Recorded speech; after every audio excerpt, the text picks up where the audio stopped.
L-Uffiċċju Nazzjonali tal-Verifika ċċelebra l-200 anniversarju minn mindu twaqqaf pajjiżna fl-1814. L-Awditur Ġenerali spjegalna r-rilevanza ta' dan l-uffiċċju.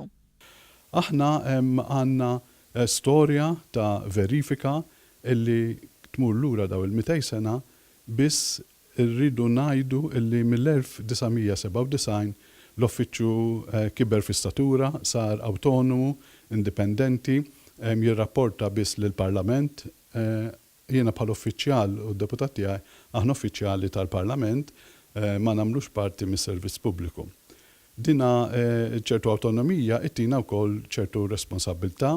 L-Awditur Ġenerali fisser kif l-Istituzzjoni Suprema tal-Verifika tħaddan fija 194 pajjiż u din tagħmilha t-tieni l-akbar istituzzjoni wara l-ġnus Magħquda. Għandna nies ħafna iktar kwalifikati, mal-ġoranza tal-istaff huma nisa, dana jirrifletti l-istudenti li hemm l-Università 60% huma tfajliet, allura qed jiġi rifless ukoll fil-impjegati ta' dana l-uffiċċju.